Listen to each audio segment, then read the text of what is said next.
Minimalists. I've completely minimized my life, except my boyfriend. I haven't minimized him in any kind of way. So I guess I should first state that he's perfect otherwise, because I know you're going to tell me that I can't change people around me, but I can change people around me. He likes to pile up dishes at the sink, in the sink, all around the house.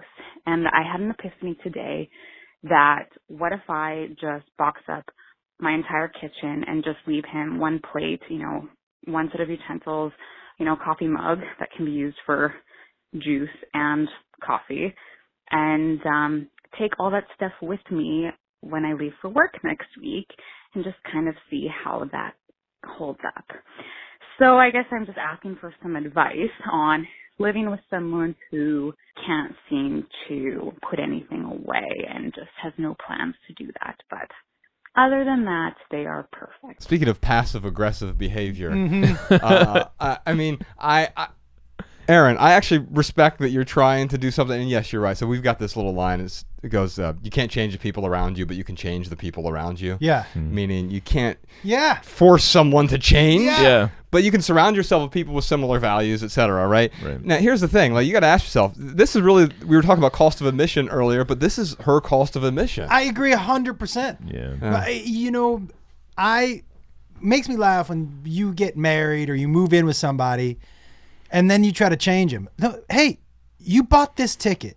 This is what comes with the ticket. Yeah. There's nobody perfect. So you can't marry somebody or move in with them and then be like, hey, so I'm going to change this about you. No. Right. You knew this was the deal. Yeah. Like there's certain things about my wife, about all of our partners, you don't love, but I can't, that's who she is. So I got to take, there's nobody perfect. No. I can't tinker until I find perfection is never going to happen. Right. Nope. If that's the only problem, I think you made out pretty good. Yeah. They're perfect otherwise? Yeah. That sounds pretty perfect, actually. Like, all you got to do is his dishes. Like, yeah, listen, Aaron, wash a dish. That's all I'm saying.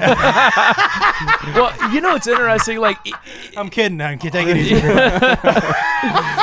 No, man. I mean, with like Mariah and I, my wife and I, like she does the dishes and like it's great. Like I really appreciate it. But there are some times where she's like, hey, look, if you got one dish, like just don't leave it in the sink. Go ahead and do it. So there are certain things that she asks me that I'm willing to sacrifice.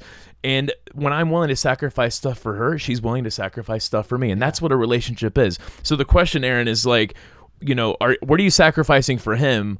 And can you go to him and say, hey, look, like for this to really work better, like I really love to sacrifice this for you. Do you mind doing X, Y, and Z for me? And you maybe can get into conversation started there. But yeah, I totally agree. Like if he was always piling up dishes, you can't just expect that he's not going to do that. No, but you can have a conversation yes, with him. 100%. And you can tell him how important it is. And not in a way, here's the thing. We want to avoid three things. We want to avoid blaming and shaming. And I think and that's passive-aggressive action. Yeah, for sure. Yeah. And instead, we and also like naming, like name calling, right? So that can be passive-aggressive in a way, or that can just be aggressive, depending on how you handle it. And so I think that's often the problem here is what happens is intellectually we know this isn't on par with what we want, and so, but we react emotionally. Can't believe you just gonna leave those dishes in the sink like that? Yeah. And it's like, well, maybe there's a better way. Hey, can I talk to you about this? Look, I know I've got a little bit of OCD and I don't like having dishes in the sink. Would you? 5 words that always help me. Would you be willing to? Yeah. Would you be willing to do the dishes after we're done eating? Dude, totally. What's he gonna say? No, I hate you. That's exactly. You? That's exactly what Mariah. She only had to ask me like one time or say something like that one time. She was like basically talking about how she felt disrespected if I just left like one dish in the sink, and I was like, oh, I didn't realize I was making you feel disrespected. So that was, but she didn't come to me and be like, really, what the heck's your problem, dude? Yeah. Like you're a freaking slob. What is? I mean, like if she would approach me that way, I probably would not have. Shut down. Yeah, exactly. Do you know both Beth and I had dish piling tendencies. And so I told her, I go, hey, here's what we're going to do for a week. Paper plates. Yeah. Do you like eating on paper plates? And plastic forks and everything. So everything we just picked and threw away. She was like, this makes me feel like a child. I'm like, then we got to do better. Yeah. Together we got to do better because I'm just as bad. Yeah. And if there's a period where like, you're like, we both get in those headspaces where we know that might pile up in the pile up headspace, and she'll say, let's go paper this week. dude, together we got to do better. Yeah. So that's how Erin has to approach this with her partner. Well, that's maybe so I love that. for what she and I have been trying to do together. It works better if I go, hey, let's do this together. Yeah, of course. I'll wash them up, you dry them off, and that way, even if they're my dishes or even if they're her dishes or whatever they're our dishes. We live in the place together. Yeah. But there are things about, like I said, there are things about Beth that I just. I'm not going to say any because I know she's going to listen to this, but I have said to her, I know this is part of who you are. Yes. So she was like, that bothers you. I'm like, yeah, but I know this was part of, I knew this about you when we got married. So it's not like I'm going to marry you now change. Like I felt like that was a really unfair thing for me to do. If it bothered me so much, we shouldn't have got married. And that's the most mature stance, because quite often it's the opposite. Like, we got married, now it's time for you to change into the person that I aspired to marry. Yeah. And of course that doesn't work. Now, I think what you're saying here, and I love this, is it is possible to dislike certain aspects of someone and still love the whole person. And I think if we can, right? Yeah. If we can make that distinction, like, I'm going to there's certain things Ryan does I dislike, there's certain things I do that he dislikes. Yeah. But I can even appreciate those differences between us, man. I think ultimately that's where you want to get is being able to respect and appreciate those differences. But first, the first step is tolerating, right? Right. Yeah. You have to get toward respecting. Like Californians in general, they're very tolerant. Remember when we first came to California? I'm like, everyone's so nice here the first time we were ever in California. Yeah. And we were in Chipotle line, and this lady turned around. She's like, we are not nice. We are tolerant. I will say that's true. For the last couple months, I've really made my point when I walk my dog or go anywhere, I eye contact and say hello to everybody. Yeah. Because everybody's all masked and it's like so hidden now. Yes. That for me, more than ever, it's important to show you I'm not afraid of you, dude. Right. So hello. Yeah. And that's true because some people just look at you like, what the fuck? Like, no, not even a hello back. Right. They're not used to the friendly part of it. They're more tolerant. They're not going to tell you to fuck off, but they're not going to say hello either. Where'd you grow up? I grew up in Massachusetts in a small little town.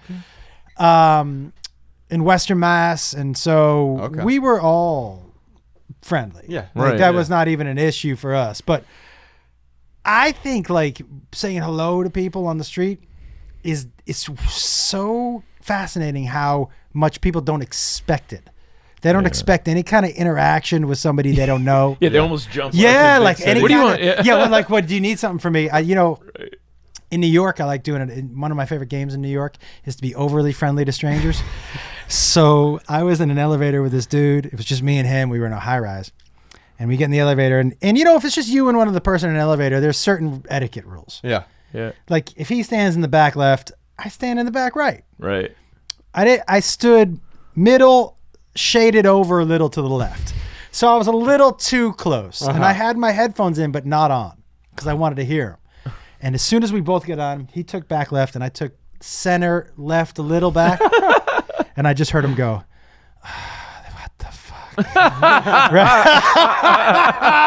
So we both hit our buttons and he was like 40 and I was like 21.